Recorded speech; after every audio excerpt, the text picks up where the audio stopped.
بسم اللہ الرحمن الرحیم۔ ناظرین محترم، السلام علیکم۔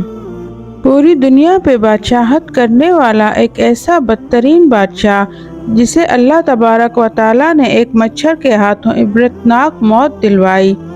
دنیا کی تاریخ میں ایسے بہت سارے بدترین بادشاہ اور فرعون گزرے ہیں جن کو ان کی دولت اور بادشاہت کے نشے نے مغرور بنا دیا، اور جو خدائی کا جھوٹا دعویٰ کرنے لگے، خود کو خدا کہلوانے لگے۔ پھر اللہ تبارک و تعالیٰ نے جو اس کائنات کا حقیقی مالک ہے اور جو وحدہ لا شریک ہے، اس نے ان جھوٹی خدائی کے دعوے داروں کو دنیا کے لیے عبرت کا نشان بنا دیا۔ ناظرین، خدائی کا دعویٰ کرنے والوں میں ایک نام نمرود کا بھی ہے۔ نمرود شہر بابل کا حاکم تھا جس نے خدائی کا دعویٰ کیا تھا۔ اس کا نام نمرود بن کنعان بن قوس بن سام تھا۔ روایات میں آتا ہے کہ نمرود نے پوری دنیا میں 400 سال حکومت کی۔ یہ بڑا جابر اور ظالم بادشاہ تھا۔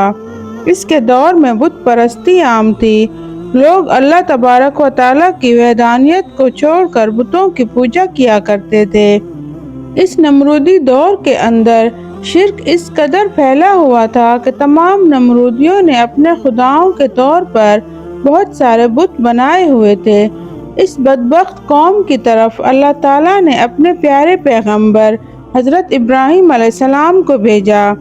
کفر و شرک اور بت پرستی کے اس دور میں حضرت ابراہیم وہ واحد شخص تھے جو اللہ تبارک و تعالیٰ کی وحدانیت پر ایمان رکھتے تھے۔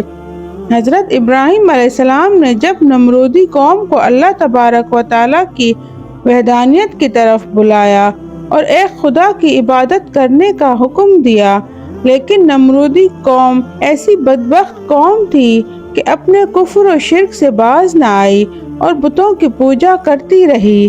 ایک دن حضرت ابراہیم علیہ السلام ان کے جھوٹے خداؤں کو جھوٹا ثابت کرنے اس مقام پر گئے جہاں ان کے بت موجود تھے، تو حضرت ابراہیم علیہ السلام نے ان کے تمام بت توڑ دیے اور اس کا الزام ان کے بڑے بت پر لگا دیا۔ نمرودی قوم جب اپنے عبادت خانے میں واپس آئی تو انہوں نے اپنے خداؤں کو ٹوٹا ہوا دیکھا۔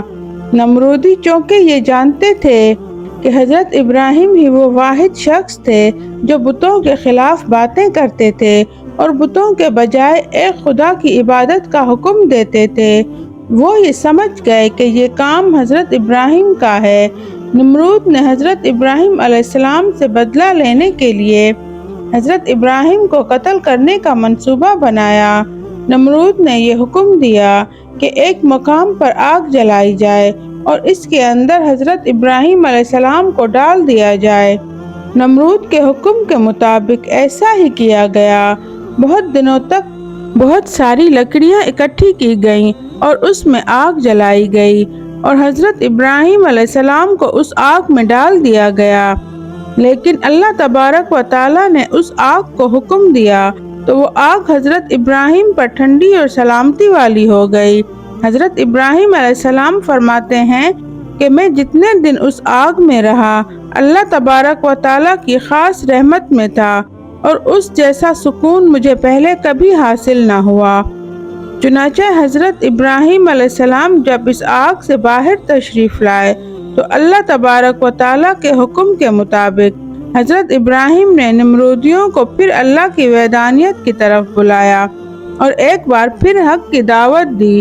حضرت ابراہیم نے نمرود کو بارہا سمجھایا اور اپنے کفر و شرک سے باز آنے کا کہا، اللہ کی وحدانیت پر ایمان لانے کا کہا، لیکن نمرود نے اللہ کی وحدانیت کا انکار کر دیا اور وہ حضرت ابراہیم علیہ السلام سے مناظرہ کرنے لگا۔ حضرت ابراہیم کے سامنے خدائی کا دعویٰ کرنے لگا۔ نمرود نے حضرت ابراہیم علیہ السلام سے سوال کیا، تیرا رب کون ہے؟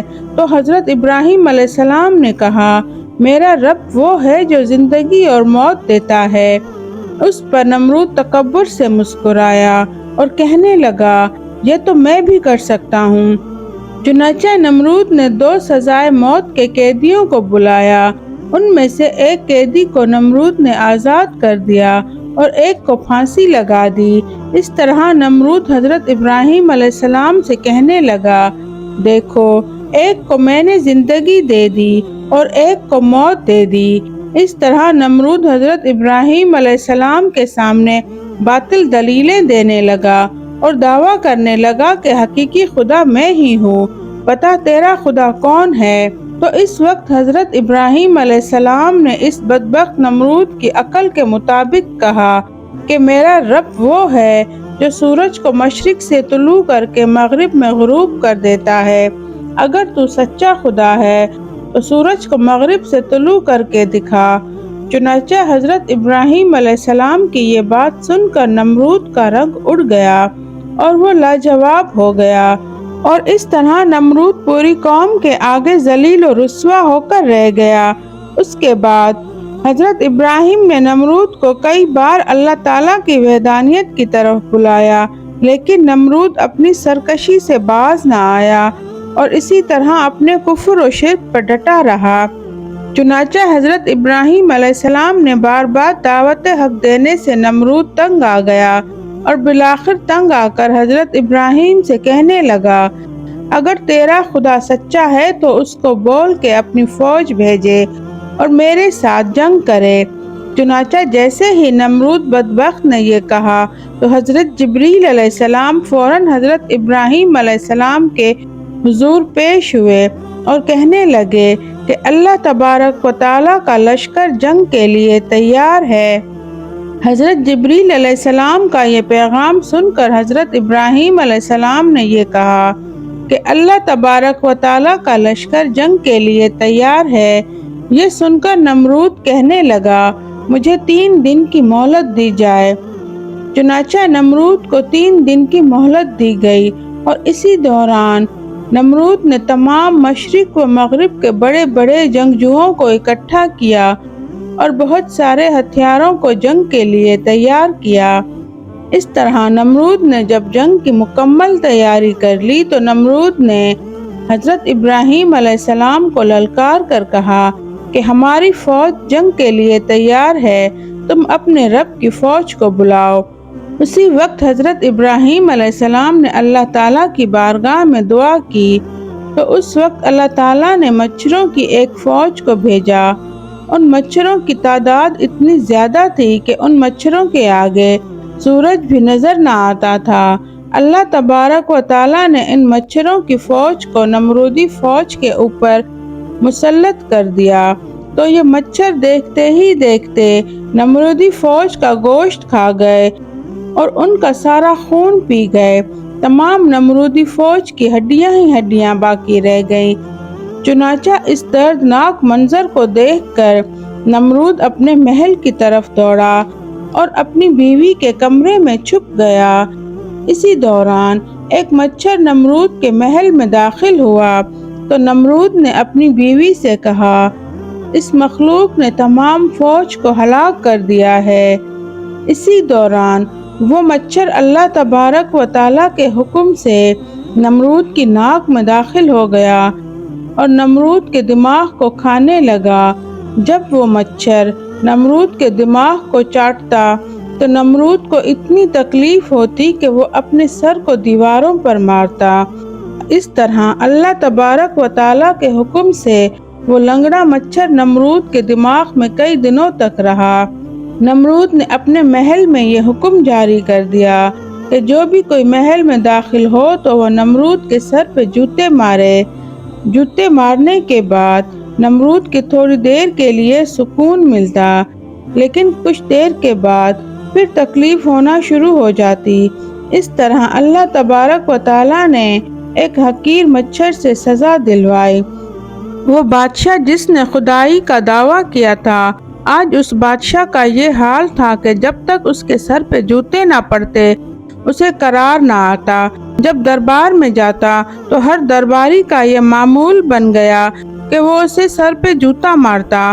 وہ چیختا چلاتا، محل کی دیواروں پہ سر مارتا۔ آخر 40 دنوں تک اس عذاب میں رہنے کے بعد اس کی موت واقع ہو گئی۔ اللہ تبارک و تعالیٰ نے نمرود کو عبرتناک موت دی، اور وہ نمرود جو خدائی کا دعویدار تھا اپنے سر کو دیواروں پہ مارتے مارتے ہلاک ہو گیا۔ اللہ تعالیٰ نے نمرود کو رہتی دنیا کے لیے عبرت کا نشان بنا دیا۔